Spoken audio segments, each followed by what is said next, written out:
If I could give you a tool that could help to assist you in recovery from an eating disorder, anxiety, depression, body image issues, or just to generally improve your general mental health, would you take it? Hi, my name is Stephanie. I'm a therapist that specializes in eating disorders and body image issues on Long Island, New York. Today, I wanted to talk to you a little bit about journaling. So journaling is such an incredible resource. So many of my clients love it.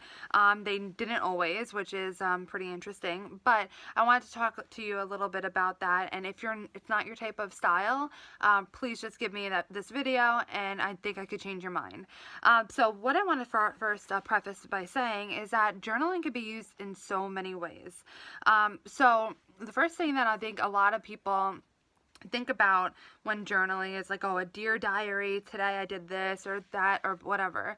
But that's actually, I mean, you could do that, but that's not what you have to do. Some people choose to have guided journaling, which I think is a really great thing. For instance, I will talk to a lot of my clients. A lot of my clients have recommended this book, and I'll show it to you now. Body Kindness by Rebecca Schritzfield, and I'm pretty sure this is backwards, so I'm sorry about that. But Body Kindness, it is an excellent book, and I'll leave the link below for an Amazon purchase, but you can look it up anywhere. It's just Amazon's my go-to. So it's a really, really great resource for people who are struggling with body kindness, essentially being kind to your body, struggling with eating disorders, eating issues, body image. So I really would recommend that book. And what's so great about this book is that there's like key points. I think they're called body kindness pillars, and they like have checkpoints to journal about it. And anytime I recommend a book, I always do work through it myself so that I know what I'm actually recommending to my clients or to you guys. So I did, and I like to get journals that are inspiring to me and also just making me more inclined to write in it. And so I'll share some of them with you just so that you have an idea. And I'll journal for a lot of reasons. So not necessarily inspirational journals, but they could be fun looking. So this is where I kept my body kindness journal there. And I just have a business journal. It's very plain, something I got from the dollar store because I'm kind of cheap sometimes. And this one is another journal, which I'll keep a lot of my goals in. This is something I got in a subscription box. But I think it's something that is very pretty, and it's made of like recycled plastic, recycled paper, and apparently there's a lot of good things about the company. Just so you know, if you're interested, it is Indian Journals.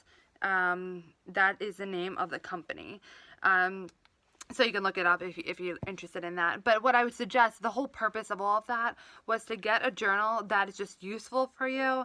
If it's helpful for you to have something that's fun looking, or has an inspirational quote on it, get something that is going to make you open it. If you're into like a beautiful leather journal or something like that, find one and invest in it a little bit, because that's investing in you. So now that I went through that kind of mumbo jumbo, I wanted to give you some tips about journaling. The very first one, and this is again one of the sometimes resistance when I suggest journaling to my clients, is this judgment.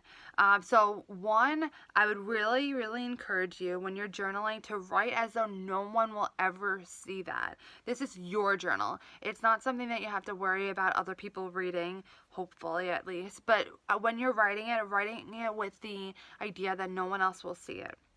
That's going to be extremely important, because when we think that someone's watching us, or when we think that someone's going to read something that we write, it starts to have a filter going on in our brain that's very inhibiting to the goal of journaling. So write as though no one is going to ever read it.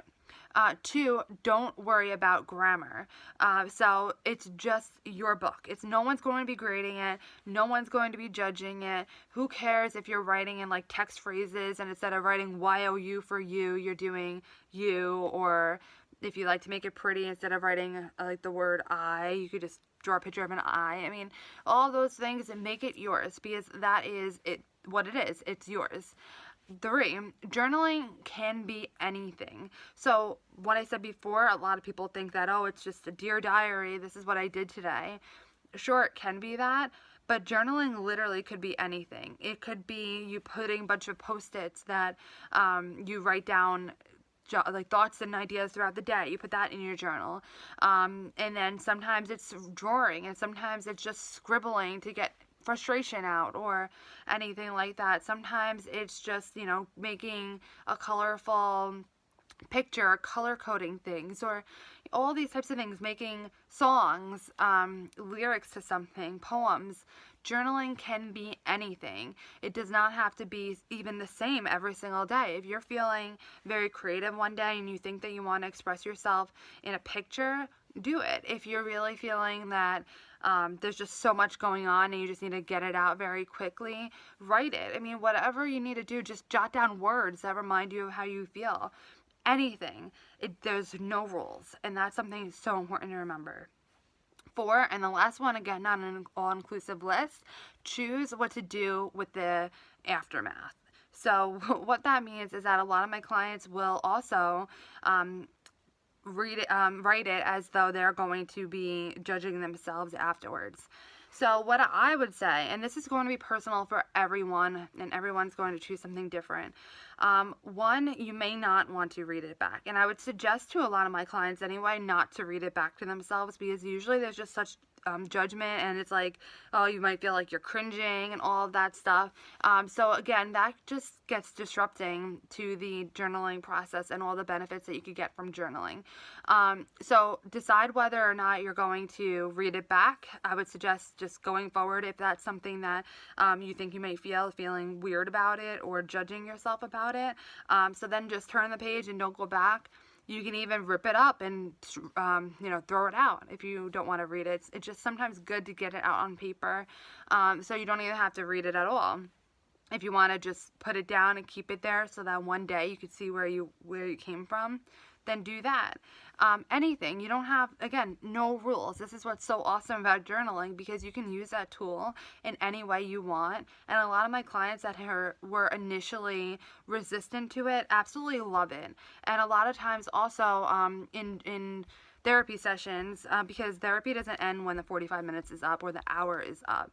Therapy continues throughout the week. So a lot of times I'll assign like some sort of writing assignment or some sort of homework assignment, not to be like, oh, you're not going to be like 7 divided by 111 or something like that, but really talking about like something, extending on something that we talked about in session and going a little further into it so that you have time to reflect and process everything that happened.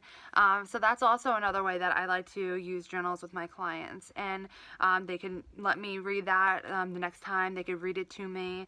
They might write a letter to someone that's never intended to be sent, or they may decide to give it to the person.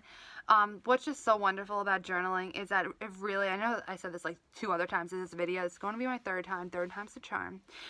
So it is just amazing. It's a really great tool that can be used in any way that you can imagine.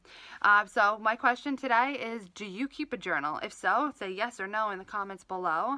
If you like this video, please like it. I'm pretty sure that's a thumbs up.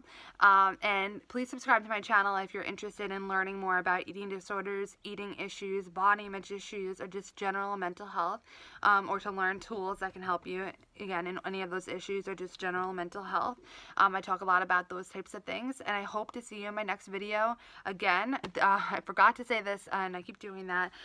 In the description below, I will leave a link to my blog, and there's a lot of great blogs on there to talk about different issues that I'll also probably talk about on my channel as well. But if you're interested in learning anything, and some of those things might be useful for you. So again, I hope to see you in my next video. Have a wonderful rest of your day. Bye! Hello again. I figured that my video actually deserved a little bit of an edit.